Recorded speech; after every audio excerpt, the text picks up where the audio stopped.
Okay, hello once again to another session of Dr. Barbara Miller's NCLEX review. This session is part B of pediatric nursing. So let's start with asthma. Okay, as you all know, asthma can be a deadly condition, okay, chronic inflammatory disorder of airway, intermittent, and it is reversible. So what's the pathophysiology of asthma? It triggers like smoke, okay, exercise, cold air, environmental allergens cause inflammation and airway hyperresponsiveness, leading to bronchial constriction and airway obstruction. So you got to be alert for signs and symptoms of asthma. When you auscultate the lung, you will hear adventitious sounds such as wheezing. The child will be short of breath, coughing. The child may complain of chest tightness, anxiety, and they will use the accessory muscles. How do you treat that? Okay, oxygen is paramount. You want to give bronchodilators like albuterol, okay? Inhale corticosteroids, anticholinergics, leukotrienes modifiers, and xanthines. Okay, so those are the treatments for asthma. Nursing intervention, you want to monitor for status asthmaticus. What is that? Asthma exacerbation unresponsive to treatment. So these patients would need to be treated more aggressively. Okay? Proper use of peak flow meter, use of high 3 readings, not the average, and inhaler. Avoid triggers if possible. The next condition is that of otitis media. Otitis media, also known as middle ear infection. It could be viral, it could be bacterial, or co-infection in the middle ear. What's the pathophysiology of otitis media? It's an upper respiratory infection, causes congestion and inflammation, leading to an obstruction of the eustachian and accumulation of fluid in the middle ear. What are the signs and symptoms of otitis media? Drainage from the affected ear, fever, pulling at the affected ear. You will notice the child pulling the affected ear, increased crying. The child will be very irritable, sleep disturbances, bulging and redness of the tympanic membrane. How do you diagnose otitis media? Otoscopic clinical examination.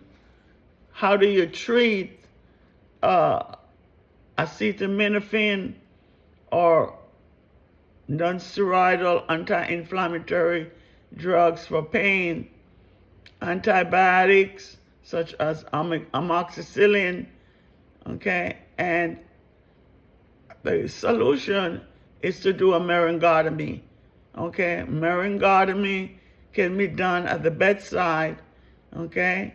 It's a procedure where they go down and wash the air. That is done for children who constantly experiencing otitis media. So a myringotomy. Nursing intervention, avoid smoking exposures, get seasonal influenza vaccination. The other type of is otitis, external inflammation of the ear canal or external stricture. So this is also known as swimmer's ear. It has nothing to do with otitis media. Okay, what's the pathophysiology of otitis externa? Persistent moisture in the external air leads to bacterial or fungal overgrowth and inflammation. What are the signs and symptoms of otitis externa? Tinnitus, itching, discharge, pain, erythema, and edema. How do you diagnose otitis externa? Visual examination and clinical presentations. How do you treat? Ear drops, antibiotics, and steroids. Nursing interventions: when administer ear drop, lie with affected side up. You want to instill the drop warm by body temperature and remain like that for 3 to 5 minutes so it to be effective. The next condition that you will find in pediatric children, acute laryngeotracheobronchitis, also known as croup. What is croup? Is a viral respiratory infection causing inflammation of the larynx, the trach, and the bronchi. So what's the pathophysiology of croup? Most commonly caused by a viral infection, parainfluenza virus, and also RSV, adenovirus, and influenza A and B. How do they diagnose this? Clinical presentation. Remember, croup, the child will have a barking cough. Treatment: and nebulized epinephrine, corticosteroids, intubation if it's severe.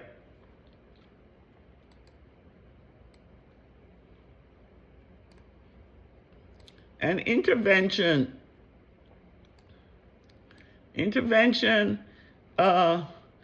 present patient agitation, keep hydrated, use cool mist humidifier to help that patient.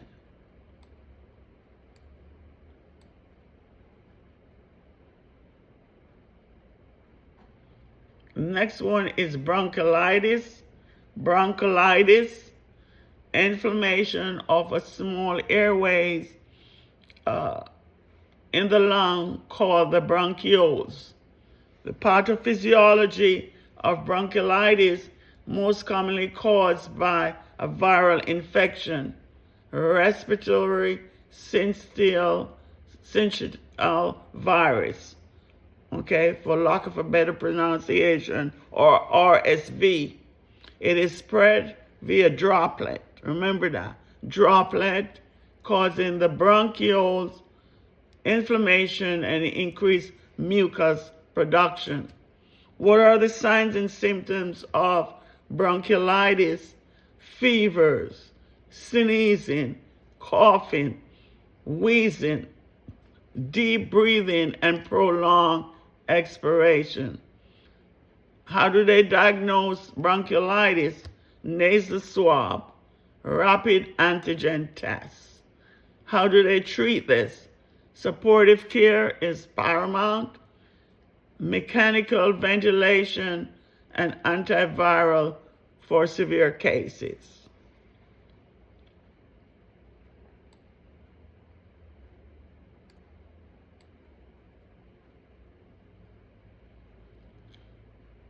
Nursing intervention, nasal suction. Nasal suctioning for excessive secretion. Remember, when you're suctioning, you got to hyperventilate or hyperoxygenate rather before you suction.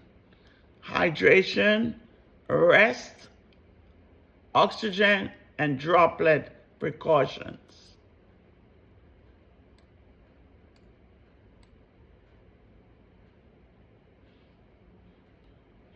The next is epiglottitis, inflammation of the epiglottitis that can lead to airway obstruction. This is a medical emergency. What's the pathophysiology of epiglottitis? Acute viral or bacterial illness causes edema of the epiglottis and the supraglottis structure. What are the signs and symptoms? Hoarse, muffled voice, drooling, high fever, sore throat, anxiety, dysphagia, respiratory distress. The diagnosis, how do they diagnose epiglottitis? Neck x-ray and large epiglottis, clinical suspicion. Treatments, secure airway with intubation, antibiotics, and corticosteroids. Nurse intervention, don't obtain throat culture. Use a tongue depressor or insert anything into the mouth. Don't lay patient in supine. You want to encourage vaccine schedules.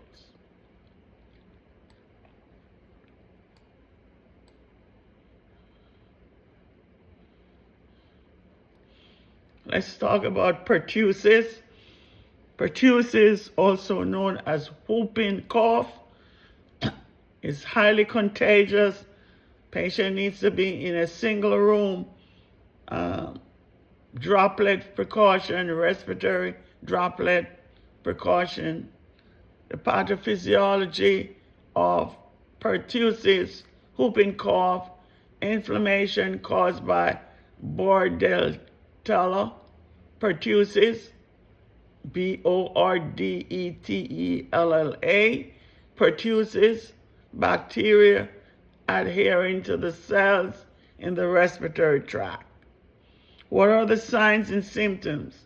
Rapid cough, followed by high-pitched inhalation, like whoop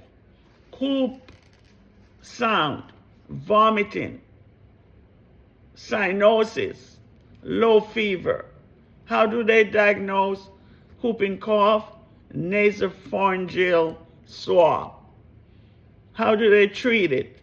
Prevention. They want to give the D as in David, T as in Tom, A as in Apple, P as in pertussis, DTaP vaccine. They also give antibiotics, suctioning, oxygen support may require hospitalization.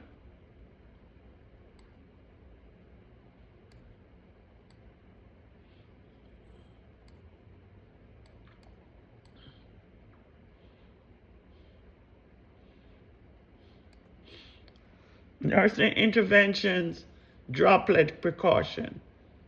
Droplets. Got to keep that patient in high Fowler's position during cough to help to expand the lung.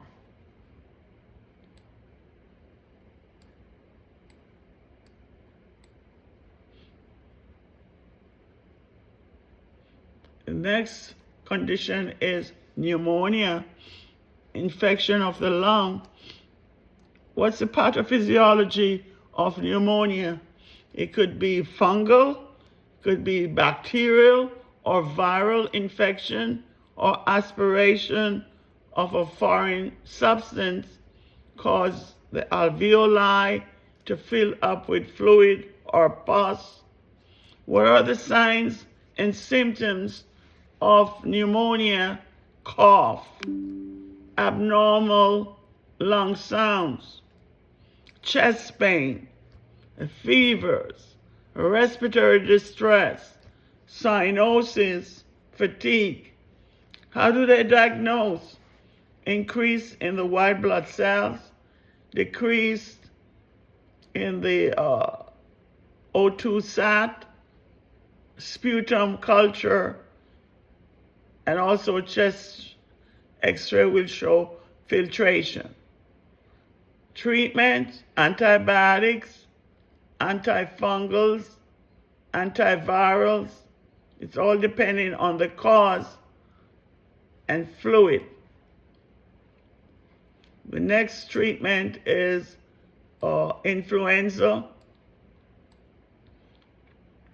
Influenza it's a contagious viral respiratory infection. What's the pathophysiology of influenza? It's spread through the droplets and infects the respiratory tract mucosa. What are the signs and symptoms? Sore throat, fever, chills, myalgia, headaches. How do they diagnose influenza? Nasopharyngeal swab. How do they treat it? Antiviral medication within 2 days of the onset of symptoms.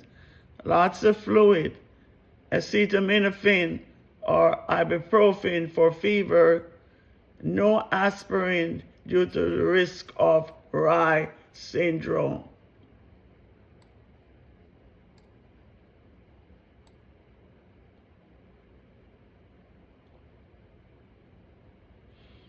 Let's talk about tonsillitis. Inflammation of the tonsils. The pathophysiology of tonsillitis, the tonsil inflammation caused by bacterial infection or viral infection, which is the most common. What are the signs and symptoms of tonsillitis? Enlarged tonsils, peritonsillar, exudate or white patches on the tonsils, fever, sore throat, difficulty breathing. If the tonsils obstruct, it could cause airway obstruction, lymphadenopathy. How do they diagnose tonsillitis? Increase in the white blood count, throat cultures. Treatment: antibiotics, tonsillectomy for airway obstruction or chronic tonsillitis. Nursing intervention for tonsillectomy. You may be asked, you want to rule out bleeding disorder. You want to provide ice, color, post-operatively. You want to assess for frequent swallowing or throat clearing. This may be a sign of bleeding. You want to avoid red food or red liquids, spicy foods, to prevent any type of irritation, coughing, blowing of nose forcefully.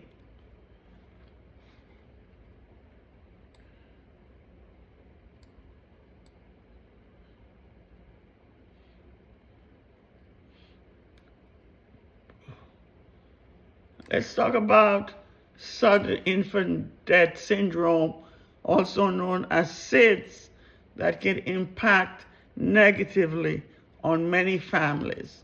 Sudden death of the infant, less than 1 year, that is unexpected or unexplained and without obvious cause. The pathophysiology is unknown. There is no known cause as to why the baby will be placed in the bassinet and the baby dies. What are the risk factors for SIDS? Baby sleeping on stomach. Bedding item can be suffocate or exposure to smoke. So in terms, you should have the baby on the back. You want to place the baby in a supine position when sleeping. You want to use firm mattress, no loose blanket or toys.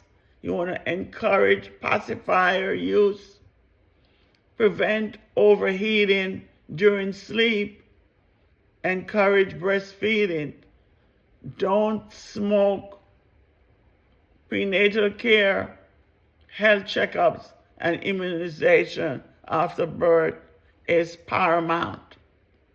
How do they diagnose SIDS? Autopsy to find out the cause of death. Nursing intervention, therapeutic communications to families experiencing the loss of a child, facilitate referrals for mental health service and support groups. It is so important.